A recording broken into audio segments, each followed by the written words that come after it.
ज़ैनब बेटा,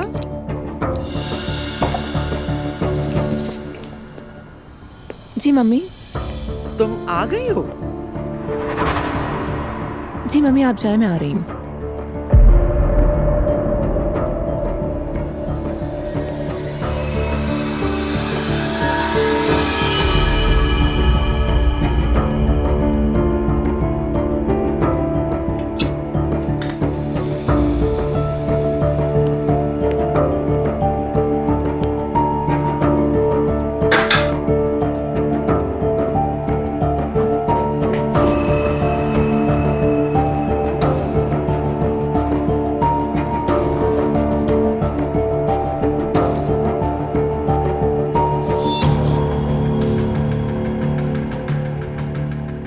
ये ज़ैनब तो नहीं थी।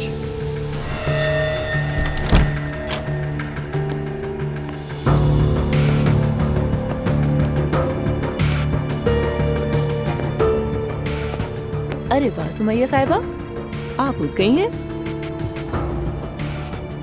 क्या ज़ैनब घर आ गई है? नहीं नहीं, वो अभी तक नहीं आई, और मैं तो बस बाथरूम तक गई थी।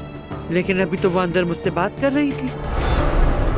नहीं, लगता है आपको फिर से कोई कंफ्यूजन हुई होगी। ऐसा करें, आप सो जाएं, जब वो आएगी मैं आपको उठा दूंगी।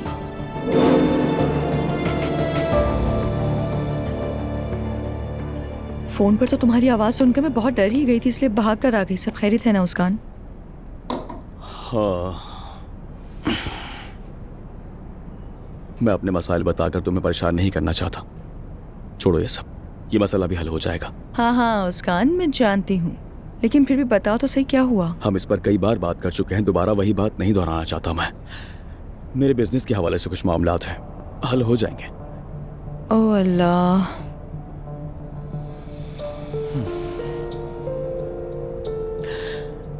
कभी कभी सोचता हूँ कि सब कुछ बेच दूं, बोट, गाड़ी, घर, सब कुछ। उर्ला वाले फार्म हाउस पर तन्हाई के दिन गुजारूं। ज्यादा पैसा, ज्यादा परेशानियां। बस करो मुस्कान, इतना परेशान होने की जरूरत नहीं है। हद करते हो तुम। जिंदगी में छोटी मोटी मुश्किलात तो सबके साथ होती हैं, और अब तो ये नॉर्मल बात हो गई है। अगर मैंने फार्म हाउस पर रहने का फैसला किया तो क्या करोगे तुम? क्या साथ चलोगी मेरे? अगर हम दोनों वहां रहें और इस सारी ऐशो इशरत को छोड़ दें? मेरे लिए तो ये खूबसूरत ख्वाब है। अगर तुम मान जाओ तो शायद ये ख्वाब ना रहे। तुम मेरी सिचुएशन जानते हो मुस्कान। मालूम है, मालूम है। बस हकीकतों से थोड़ा भागने के लिए ख्वाब देखने की जरूरत होती है। कल मेरे लिए बहुत मुश्किल दिन रहेगा। कुछ चीजें बेचनी है, शायद आधी कीमत पर। अल्लाह अल्लाह। अच्छा, इतनी जल्दी पैसों की जरूरत क्यों पड़ गई? सब खैरियत है ना? कंपनी के मामलात हैं। तुम छोड़ो ना ये सारी फालतू बातें, ये वक्त जाया नहीं करते हम। मुस्कान देखो, इस वक्त मेरे पास कुछ पैसे हैं, तुम जानते हो। नहीं करो यार, मैं तुमसे पहले ले चुका हूँ, अब ये मुमकिन नहीं है। अच्छा, फिर तुम अकेले ही उर्ला के घर में रहना, समझे? और आज रात भी तुम यहाँ अकेले बैठे रहना, मैं जा रही हूँ। Okay bye. आज यहीं रुक जाओ ना, मुझे तुम्हारी बहुत जरूरत है।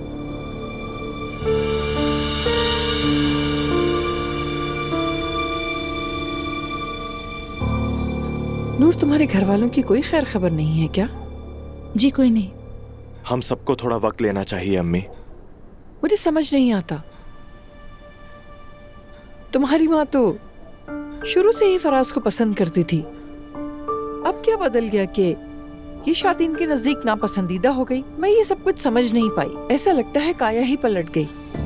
आसूदा साहिबा, हम इस मौजू पर बात ना करें तो बेहतर है, क्योंकि मुझे अपने खानदान से भी और आप लोगों से भी कुछ मामलात में शर्मिंदगी है और कुछ बातों का दुख भी है। बेहतर ये है कि सब वक्त पर छोड़ दें, शायद सब कुछ ठीक हो जाए।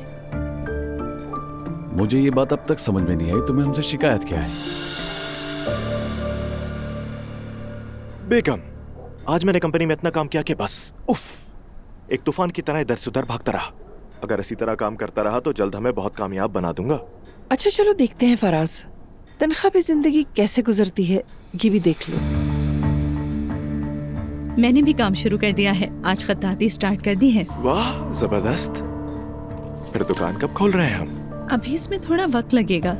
2 दुकानें साथ साथ नहीं हो सकती, ये पॉसिबल ही नहीं। डेफिनी के साथ नाइंसाफी होगी। हमने तुम्हारी ही वजह से उसे उस बड़े होटल में जगह दी। अब कुछ नहीं हो अल्लाह सकता। अल्लाह, ना निकालने की बात करे ना बेचने की आसूदा साहिबा। सब अपने काम में लगे हैं, सब कुछ तो ठीक चल रहा है। आखिर प्रॉब्लम क्या है? फराज अम्मी मैंने अपने चचा से इजाजत ली है। मतलब मुझे कुछ कहने का हक नहीं। मैंने ऐसी कोई बात नहीं कही। मैं ये सब तुम्हारे लिए कह रही हूँ नूर। अगर डेफिनी के साथ तुम्हें कोई मसला है तो जाकर अपनी दुकान खोल लो। वैसे एक बात कहूँ तुम्हें, तुमने फराज को पहले भी उस लड़की के साथ देखा है, और अगर तुम्हें फर्क नहीं पड़ता तो ठीक है।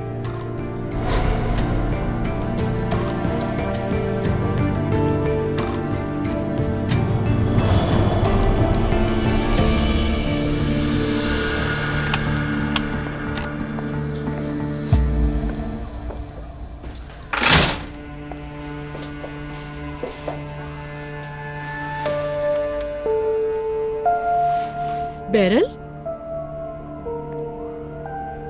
क्या सवेरा अभी तक नहीं आई? नहीं, सुमैया साहिबा ने कहा था कि सवेरा को फोन कर दो कि वो ना आए, और तुम यहाँ रुक जाओ। मजाक कर रही हो तुम? मजाक नहीं कर रही हूँ मैं। अरे बैरल, ये तो बिल्कुल आया जैसा काम हो गया। सैनब, ऐसा कुछ नहीं है, मेरा फर्ज है। देखो, मैं अपने सारे काम खत्म करके आराम से अपनी कॉफी पी रही हूँ। अरे प्लीज मुझे माफ करना बैरल, उम्मीद है तुम बोर नहीं हुई होगी। नहीं नहीं, इसमें बोर होने वाली क्या बात है। वैसे पहले ही सुमैया साहिबा नींद में थी, और फिर वो सोना चाहती थी और वो सो गई। मुझे उनका ख्याल रखना अच्छा लगता है। बस एक बात कहूँ, उन्होंने मुझे सैनब समझ लिया था। लगता है कि हम दोनों काफी मिलते जुलते हैं। उसके बाद उन्हें खुद ही याद आ गया कि मैं बैरल हूँ। ठीक है बैरल, बहुत बहुत शुक्रिया, थैंक यू सो मच। कोई बात नहीं।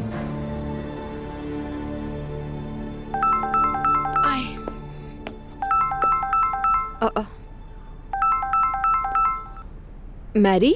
हाँ, मैंने तुम्हें जगाया तो नहीं ना? नहीं, लेकिन क्या हुआ है बताओ। नहीं नहीं, कुछ नहीं। अगर मैं आज रात घर थोड़ी देर से आऊँ तो क्या तुम एलिफ का ख्याल रख लोगी? हाँ प्लीज दुआ समझा करो। हाँ, समझ गई। ठीक है, तुम फिक्र मत करो, ख्याल रख लूंगी मैं एलिफ का। ठीक है, बहुत शुक्रिया मेरी प्यारी दुआ, बहुत शुक्रिया। चलो, खुदा हाफिज। ठीक है, एक ही लाइफ है, जी लो इसे। क्या हो गया? मैरी की कॉल थी, एंजॉय करिए लाइफ को। क्या वाकई? बाकी कह रही थी आज रात एलिफ को अपने पास रख लो। तौबा तौबा यार। तौबा क्यों करने लगी? मैंने सोचा कि वो भी एक औरत है तो जाहिर है उसका एक बॉयफ्रेंड हो सकता है, मगर हर चीज का एक वक्त होता है, उसे सोचना चाहिए। अरे असलान, दूसरों को जीने के तरीके सिखाने वाले लोगों में हमें शामिल नहीं होना चाहिए। और देखो, इस घर में आने के बाद तो मुझे ये मत कहना कि पुराना अजलान वापस आ गया है। दो देखो यार, मैं वैसे ही हूँ, बिल्कुल वैसे का वैसे। मैं तुम्हारे लिए बदला हूँ क्योंकि मुझे तुमसे मोहब्बत है, और तुम्हें अंदाजा है कि कितनी मोहब्बत है तुमसे, और मैं उम्र भर तुम्हारे साथ ही रहना चाहता हूँ। मगर इसका मतलब ये हरगिज नहीं है कि मैंने अपना पुराना वजूद खो दिया है। ठीक है, मैं एक नजर एलिफ को देख कर आती हूँ। चलो ठीक है।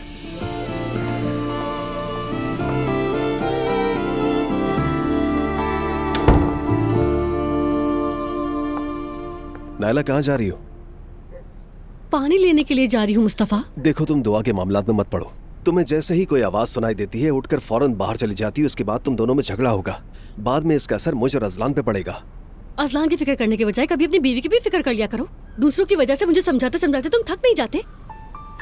नायला, आखिर तुम चाहती क्या हो?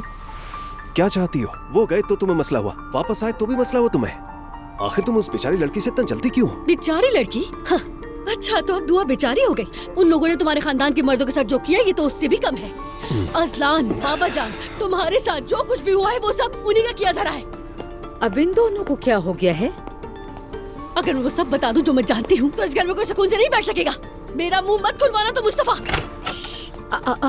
क्या हो गया तुम दोनों को? नायला, तुम्हारी आवाज पूरे घर में गूंज रही है। क्यों इस तरह चिल्ला के बात कर रही हो? क्या हो गया तुम्हें नायला? हाँ, क्यों लड़ रहे हो तुम दोनों इस तरह? तुम अपने बाबा को तंग कर रही हो, अपने शोहर को तंग कर रही हो। अब बस करो, बहुत हो गया है। पता नहीं अम्मी, मैं तंग आ चुका हूँ। मेरे पास तो बाबा की तरह कहीं भाग कर जाने की जगह भी नहीं। मैं किचन में जाकर पानी लेकर आता हूँ, तब तक आप जरा समझाएं इसे। हाँ हाँ भागो, जैसे बाबा जान छुड़ा के भागते वैसे भागो। या मेरे अल्लाह। तुम बैठो इधर मेरे पास। नाइला चलो आओ बैठ जाओ। आखिर तुम्हारे साथ मसला क्या है? क्या यहाँ से भगाना चाहती हो इस घर के सारे मर्दों को तुम? अगर इसी तरह लड़ाई झगड़ा चलता रहा तो तुम अपने शौहर को भी खो दोगी। अम्मी, अम्मी बेहतर है कि मुझे कुछ समझाने के बजाय पहले अपने शौहर को देखिए। इस बात का क्या मतलब है? साफ साफ बताओ, कहना क्या चाहती हो? नाइला बोलती क्यों नहीं? क्या बात है, क्या छुपा रही हो? आखिर तुमने बाबा के बारे में ऐसा क्यों कहा?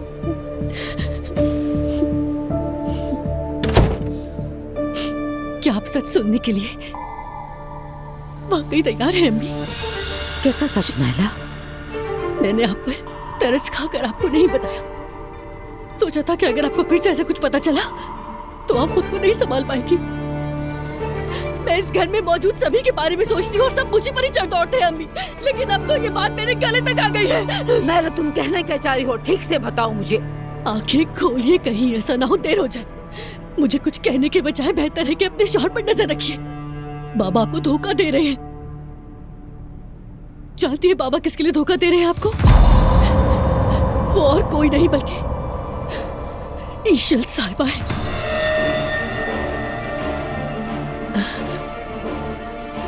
ईशल के साथ? जी ऐसा ही, मैंने अपनी आंखों से देखा।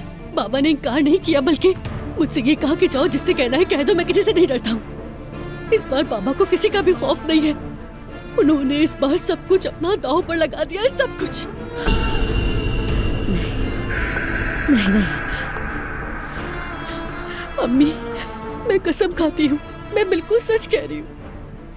आप बताइए मैं ऐसी बात झूठ क्यों बोलूंगी? मैं उस ईशल नाम की औरत के कमरे में गई थी। बाबा वहां आए थे। उन्होंने उसे बुके भेजा था अम्मी। वो होटल उन दोनों की मोहब्बत का ठिकाना है। बस नाइला, खुदा के लिए चुप कर जाओ। इस बार मामला मुख्तलिफ है। इस बार बाबा को अम्मी किसी का भी डर नहीं है। वो इस घर से हम सबसे तंग आ चुके हैं अम्मी। तो अब ऐसा है, वो हमसे तंग आ चुके हैं। तो तुम मुझसे कह रही हो कि वो हमसे तंग आ चुके हैं? अम्मी, आप इस तरह से क्यों हंस रही हैं? मुझे डर लग रहा है। वो तंग आ चुके हैं हमसे, तंग आ चुके हैं हमसे। अल्लाह दोनों को गलत करी। अम्मी, आप उनसे तलाक ले ली। ये पहली बार नहीं हुआ है। ये आप पर जुल्म है और हम पर भी। क्या आपको दिख नहीं रहा कि वो हमारे साथ क्या कर रहे हैं अम्मी? कभी नहीं, हरगिज़ नहीं। क्या मतलब? कौन कौन जानता है? बताओ, कौन कौन जानता है नाइला? कोई नहीं जानता। मुस्तफा? कसम से मैंने उसे कुछ भी नहीं बताया। खबरदार, किसी को कुछ नहीं बताओगी। अगर तुमने किसी को भी बताया तो इसकी जिम्मेदार तुम होगी। जो मुझसे कहा वो भूल जाओ, वरना तुम्हारे लिए अच्छा नहीं होगा, समझी? मैं जानती हूँ कि मुझे क्या करना है। आप क्या करेंगी? खून के घूंट पीकर आप सब्र करेंगी बस? वो सब कुछ खुद कबूल करेंगे। तुम देखती जाना कि क्या करती हूँ मैं। या अल्लाह, ये मैंने क्या कर दिया? ये मुझसे क्या हो गया? ये मैंने क्या कर दिया?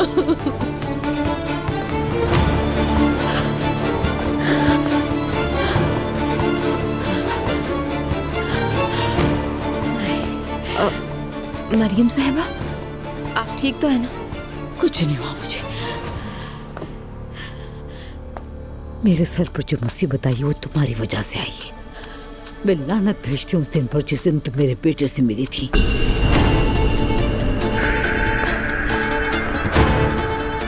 साहिको है ये, पागल कहेंगी।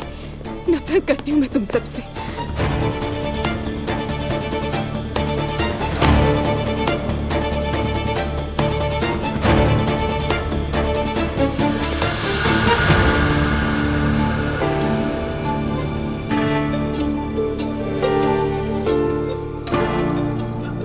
इस इस तरह से क्यों हंस रहे हो? मैं जरा मज़ाहिया वीडियो देख रहा था।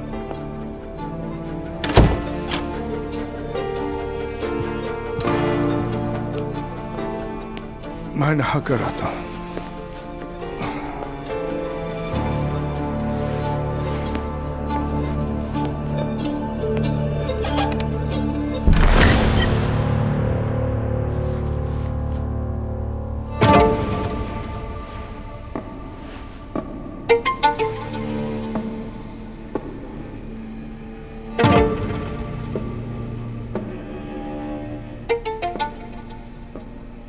मैं हमारे नए घर के लिए बहुत एक्साइटेड हूँ। मैं भी जान।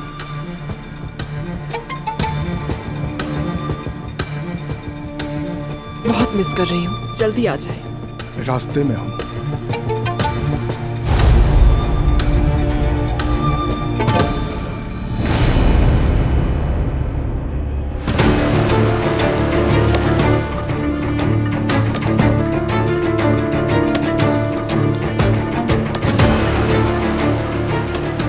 तुम उसके लिए नया घर ले चुके हो अब्दुल्ला। अगर मैंने तुम्हें रुस्वा नहीं किया तो मेरा नाम भी मरियम नहीं है।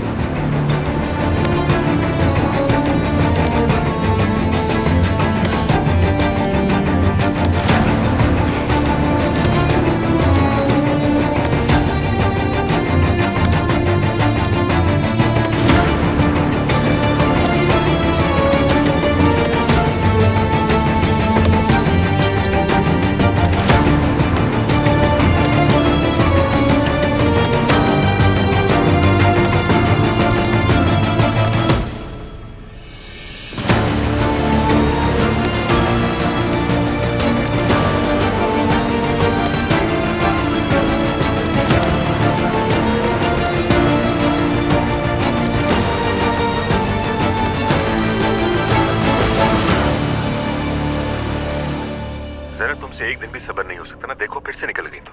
मेरी जान में सिर्फ 1 घंटे के लिए गई थी। अगर मुसलसल लेटी रहती तो मम्मी को शक हो जाता। फिर भी तुम्हें थोड़ी एहतियात करनी चाहिए। ठीक है, फिक्र मत करो। तुम्हारी आवाज कुछ ठीक नहीं लग रही मुझे। तुमने खुद को फिर थका लिया क्या? असल में ईशल से बात करना मुझे अच्छा नहीं लगा। मैं उससे बहुत चाहती हूँ, मगर वो जिस हालत में है और जो खतरा मोल ले रही है, मैं उसे कबूल नहीं कर पा रही। मामला अभी भी जारी? हाँ उमर, और वो भी पूरे जोरों शोर से। उसे यकीन भी है कि तुम्हारे भाई तलाक ले लेंगे। और तुमने यकीनन उसे सब कुछ सच सच बता दिया होगा। मैं झूठ नहीं बोल सकती, लेकिन उससे इससे कोई फर्क नहीं पड़ता। अब क्या मैं बोलूं उसे? मैं भी इस मामले में ज्यादा शामिल नहीं होना चाहती, सच में। और शामिल होना भी मत प्लीज। इस मसले में खुद को परेशान ना करो तुम। तुम्हारी सिचुएशन पहले ही कॉम्प्लिकेटेड है। अपना ख्याल रखो तुम प्लीज। हाँ, मैं ऐसा ही कर रही हूँ उमर।